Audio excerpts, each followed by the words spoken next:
There we go. Well, welcome everyone. We are so excited that we have our guest on our opening Masterwork concert, Julian Schwartz. Did I say that correct? You did. Thank you, Sarah. Yeah, it's so great to have you here. Today I'm checking in from here in Tennessee, and he is in Virginia, my home state. Super excited to have him. So just as we're getting started, Julian, tell us a little bit about maybe your background, how you got into music, and just kind of let everyone know a little bit more about you. Sure. Well, it's sort of an easy answer as to why I got into music. It's that it's sort of like a family business. I I come from a family of many, many, many musicians, and it was always sort of an expectation that I would play an instrument, or I would play music, or I would do something musically related growing up, as it was for my sisters and my brother and all the rest of the family members. And now it's very fun to see my cousins and my aunts and uncles and my parents and their careers developing and continuing. And so we're just like you would say, you know, a business of something and sons or something and daughters. That's sort of how we've operated.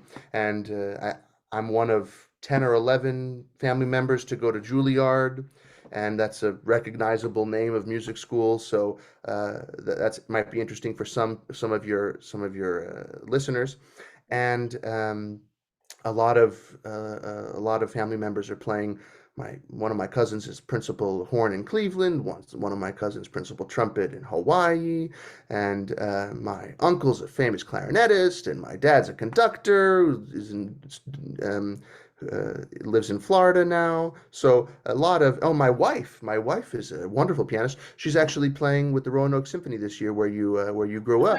Where I'm from, that's She's awesome. playing a Mozart concerto there, and her father was a violinist that studied Juilliard, and my grandparents were musical. So basically, I mean, that's the answer, which is that I was expected to play an instrument, and I'm the one who took it to this level as far as being a classical musician and carrying the torch. My brother is actually a wonderful musician himself, and he does different types of music, mainly at this point touring around in a well-known outlaw country band. But he also does a lot of heavy metal, a lot of folk, and he's very artistic, but not sort of in the classical realm. So that's sort of my family history, and basically classical music's hold just never left. The grip never eased for me, and it just became my favorite thing in the world, and it became a hobby and a job and a deep passion, and I'm still at it. And even through the pandemic and everything, I've been able to keep my love for the art. So, and I also teach now, passing along that love for the art to others who are crazy about classical music like I am. So that's my whole deal. That's amazing. I bet when all of your family is together, it is so exciting. Do y'all have y'all all brought your instruments together and played before, like on family get together? Yes. Before I was born, there was an ensemble on my mother's side called the Greitzer Ensemble, and they had Okay. pieces written for them, and they had a lot of different uh, concerts around. So that's very interesting that they did that. But now it's mainly just at mainly Jewish holidays when we're all getting together. We sometimes, I guess the word is jam, but usually we don't play our own instruments. So That's I awesome. sometimes sing, or I play the piano, or one of my cousins plays a saxophone, even though he's not a saxophone player. So it's for fun. We usually play different instruments than the ones we're actually doing. I love that. It sounds like my husband's family is very musical. Mine is too, but his more so. And when we get together, I mean, they will pass around the instruments. All right, so you play the accordion, you play the trumpet, whatever it Right. is.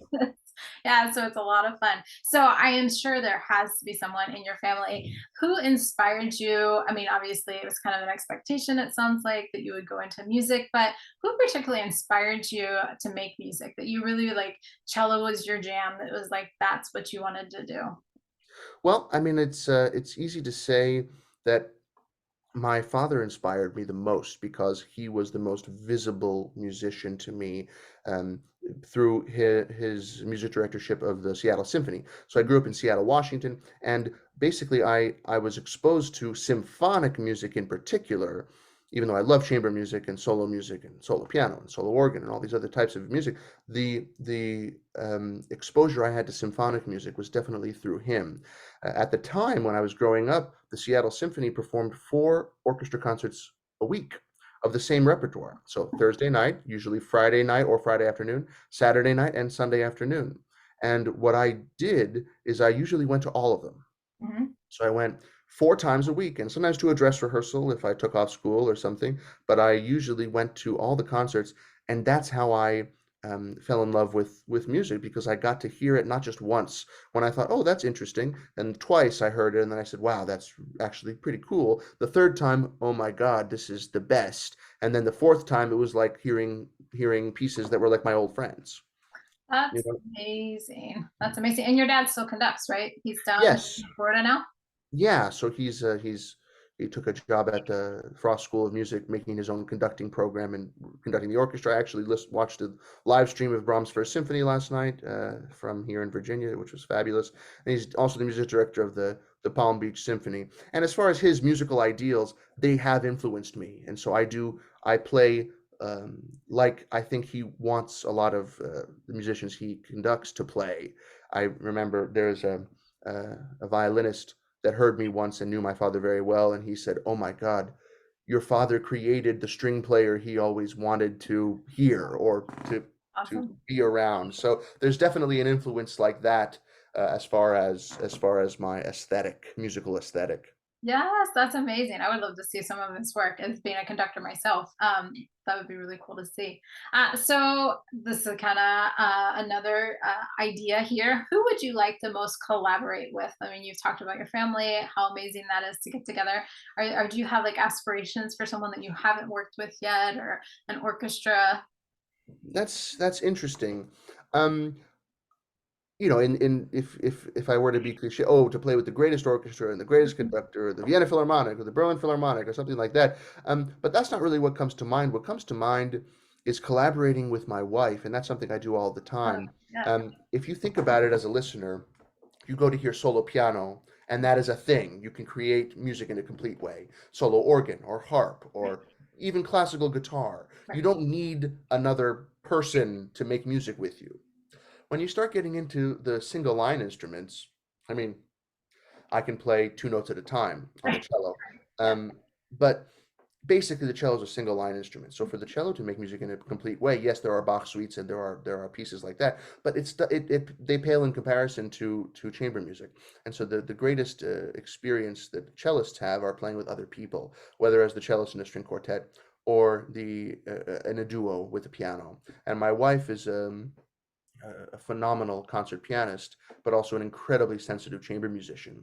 So even though I love playing with my father when he conducts, and that's one of my cherished opportunities in my life is to work with him, I do think that because my wife and I are so simpatico musically, that the way I get to be most honest with my music making is playing with her, because I'm playing music in a complete way, like sonatas or cello piano pieces, but we also think about it the same way. And I can do musical things, whether it's timing or whether it's loudness and softness or whether it's colorations that I just, if I'm being honest, are not really as possible with a group of 70 musicians sitting behind me, or even with the conductor. Even if I'm right on the same page with the conductor, it has to be me, the conductor, and the Sure. space and the players, and there's so many more variables that it becomes more difficult to really achieve that perfect, I mean, the ideal of the perfect interpretation. So That's amazing, and it's true. I mean, like you with your partner, you're with them, and you can almost complete each other's sentences. So you're kind of inside each other's heads. So that's really, really amazing. it is Um, cool. Yeah. yeah, yeah. Okay, so this is kind of off the wall, but I think it'd be kind of fun to know. So, what is a random factoid? Right? What is the most useless talent that you have? The most useless talent that I have. That's a very interesting. Well, I wouldn't say useless, but what is a random talent that you have that most people wouldn't know about? We know that you're an incredible cellist and musician. Well, that's very nice of you. I mean, if we went the music route, now saying it's a talent is a stretch, but I do love to sing.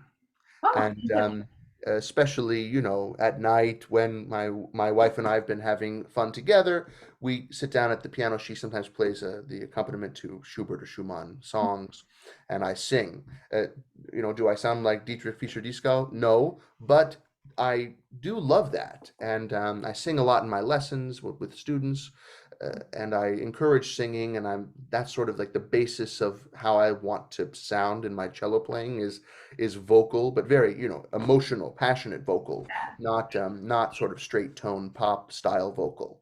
So I do really like doing that. I guess the most useless talent I think I have is probably balancing.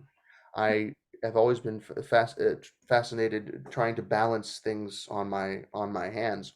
So whether it's like a lamp or a baseball bat or you know, a car jack, I've always found that I'm pretty good at balancing things, which really has no practical application whatsoever. But the singing also has no practical application except for making our evenings a little bit more artistic. that's awesome. Well, singing is very cantabile, and you were saying you want your cello playing to be that way. I think my random factoid, I'm a principal flute player as well. My undergrad was in flute performance, and so I won a watermelon spitting seed contest. So there's that. Oh my goodness. Now that is a Yeah, great story. Watermelon seed spitting contest. yeah, my random factoid, I guess. Where were you in school at that point? Well, this was after school. I was, I forget, it was some County fair? event. Do what? Was it at the county fair? Something like that. Yeah, it was some event, and I was like, they were like, oh, you can go to this, and I was like, oh, okay. Yeah, it's Great. a random thing.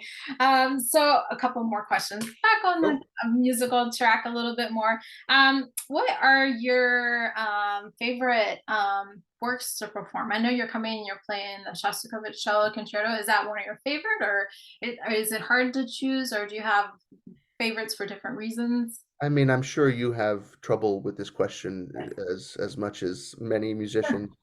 So the easiest answer is that whatever I'm happen to be playing at that time, which is cliche, but it's kind of true when you're really invested in making a piece sound as great as it possibly can sound. That's where all of your passion is. So that's what's going to seem like the best piece at the moment. Um, but for me, I really love playing pieces that represent to me sort of a narrative or a life's journey. And I do find a lot of those pieces in the cello repertoire. I, as much as I like to play, you know, showpieces and little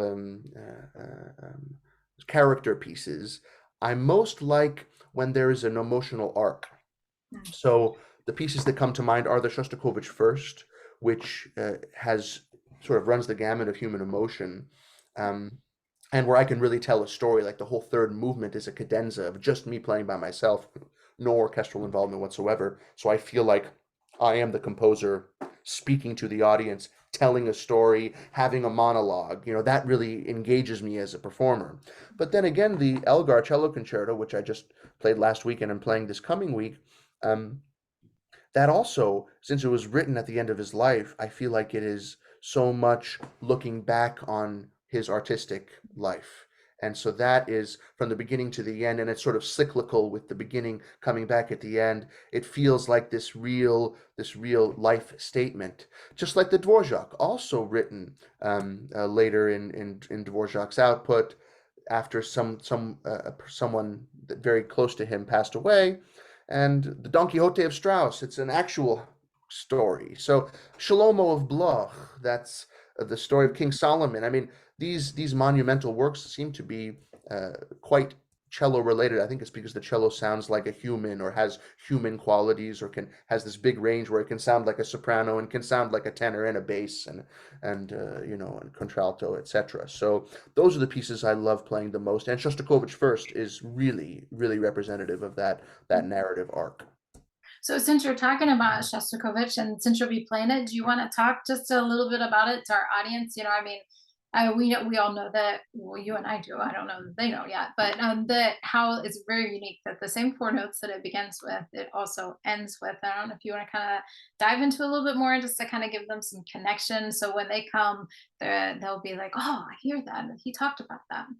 Yeah, it's really, really interesting to me how this motive is used. And I say motive because it's really something that Shostakovich uses a lot, which is sort of like a signature, which is four notes. Um, D, E flat, C, and B natural which is sort of a musical signature for his name. And I won't go into exactly how that is used, but in the cello concerto, the first cello concerto, the four notes that he uses are actually not those pitches, but they are different pitches with a different relation. And I've tried to figure out how they're related, but it seems like it's just another set of, yes, the descending semitone. I mean, we could go into theoretical stuff, but basically there are four notes at the beginning of the piece that starts the work that the cello plays. And those four notes are used as sort of like a musical signature and a musical motto. And I believe that those four notes are Shostakovich as an artist, Shostakovich as a composer. And who represents Shostakovich as an artist and a composer? Me, the cellist, the soloist. So here I am, bum bum bum bim, playing as Shostakovich. And then there is another musical force sort of combating this first person sort of narrative, which is the French horn. And Shostakovich has done this in other pieces, like the piano concerto uses obbligato trumpet. In the cello concerto, Shostakovich uses obbligato French horn. And I think that's more of an oppressive force. His relationship with Stalin, of course, is well documented and was full of tumult. So it sort of feels like I am the artist, the composer, and the horn is the oppressor. And there's this sort of juxtaposition of those forces throughout the work. And I do think that the composer has the final word. And I do think that the monologue, the third movement, which is about 5 or 6 minutes long, just me playing by myself. It's like you worry about the conductor standing, getting it's like when I was a groomsman at a wedding. I felt like I was going to faint because I was just standing for so long. I feel that for the conductor. We're used to it. Right? Yeah, Well, we're good. Paul will be great. I would hope that you'd be used to it, but anyway, this monologue is really representative, I think, of what Shostakovich was feeling at the time, which is that there's a lot of silence, there's a lot of whispering, there's a lot of fearfulness, whether it's fearful of expressing himself as an artist as he wishes. So there'll be a hushed tone, and then there'll be some silence, and then another hushed tone, and then some silence, and this is all sort of me creating this monologue. And then there are outbursts of passion when he can't handle the silence anymore. So there are a lot of things going on in this work.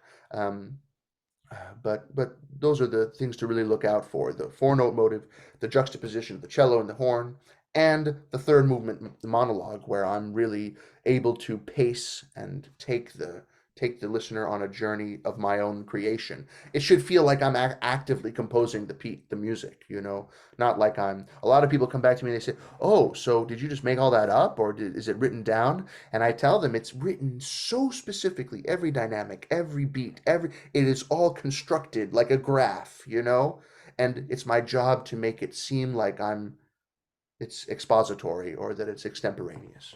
Yeah, to bring life to it. I think our job as musicians and conductors alike is to give life and ebb and flow to those things. And Absolutely. That's yeah, difficult, but yeah. necessary. Well, I can't wait for our audience to hear you play that. It's going to be amazing. So a couple more random Sure. factoids. I think it'll be kind of fun. What is the best advice that you have ever been given? Maybe musically or just in life in general, that you would like to share that has been important to you? Huh. That's really when people encountered me as a young person, I was so enamored with the music and I was so into it, and just all I wanted to do is play.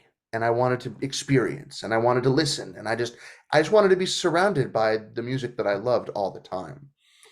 And many people mentioned, don't lose that, you know, don't lose your love of the music. And I'm sitting there thinking, what are they talking about?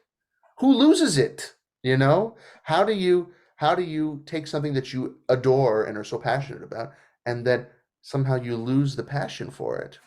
And then things like life and um, the ability to make a living and health insurance and, I don't know, stuff. The desire to have a family, or life's priorities have a way of changing. And a lot of times, people will turn down opportunities to play because it's not lucrative enough, or it's not prestigious enough. And the one thing I've been able to do is maintain my love for it. I'm 31, so there are definitely a lot of years, hopefully, ahead of me that I could fall out of love somehow. But at this point, I've really been able to maintain just my adoration of what I do. And some people say, "What are you going to do after you've played the Shostakovich Concerto 50 times? You're going to get so bored of it." Well, I keep track of how many times I've played things and where I've played things. So I think I've played Shostakovich first maybe 30 times. I'm not even close to Right. falling out of love with it. I'm not even close to getting like bored with it. It's just that great. So when I play it for your audience in Arkansas, I hope they feel my love for it. And that's probably the best advice I've gotten, is to maintain my love. Yeah, I think remembering your why, it's whether it's music or life, right? Why do you do what you do, and loving, and that's wonderful to hear that you are right there in that. Is there anything that you would like to share as we finish up today with our audience? Of what you're excited about with the concert, or what's next for you before coming to Arkansas the end of October? Well, this is a really, really fun year. I was actually, there are a lot of places that I was scheduled to play in past seasons that, because of the pandemic, were constantly so this was an engagement in Arkansas that I've been looking forward to for actually a long time. And Right. I've heard wonderful things about the Walton Arts Center, and about Maestro Haas, and about the orchestra there. So I'm really excited to be there. And for those that are listening to this, I'm also um, depending on I haven't discussed this with Maestro Haas, but I will be planning a special encore, hopefully with some members of the orchestra. If it doesn't work out, I'll play something by myself. But I'm since it's the opening night, or it's the opening masterworks, or I feel a special responsibility to make it a very festive occasion. And Shostakovich is not the sunniest work, if you can imagine. So I'd like to create sort of this a reflection on that, with a special encore. And yeah, that's, I think, what I'd like to say. And I look forward to meeting you, Sarah, and I look forward to meeting all the musicians. And have you conducted the Shostakovich First Cello Concerto before? I conducted back in 2016 or so, with the New Symphony of Bulgaria, and it was wonderful. Wow, Yeah, yeah. that's It's been very a while exciting. since I've done it, but I'm so excited to watch the process again, and just getting to meet you and work with you. What were some of the challenges when you did it there, or what do you? I mean, is it? A balance, like with the orchestra, because it's treated very much like a concerto grosso. I don't know how much our audience knows about that. But it's like where you have our soloists, and then the orchestra comes in, and it's having a conversation and finding that balance so that you can truly find the details that Shostakovich really wanted to bring out. The angst that he felt at the times, from his frustrations with Stalin and the political environment, to the hope towards the end that he felt like there was, like, a new day was coming, that there was going to be some relief. Yeah, yeah, it's a lot of responsibility, um, but it's exciting. It's always a new adventure. So I look forward to working on it, and to being there with you all. Yeah, well, our audience will be so excited. They love coming to our Masterworks concerts, and the energy is just electric for opening night, and we cannot wait to showcase you. We may or may not have some musicians running around the week of, showing some behind the scenes clips of our rehearsal process. So we may see Great. you again before the actual opening night. So everyone should stay tuned for that. But Julian, it is wonderful to meet you, and we look forward to seeing you soon. Wonderful. Thanks, Sarah, Have a for great this. day. Appreciate it. Yes, have a good one. Thank you.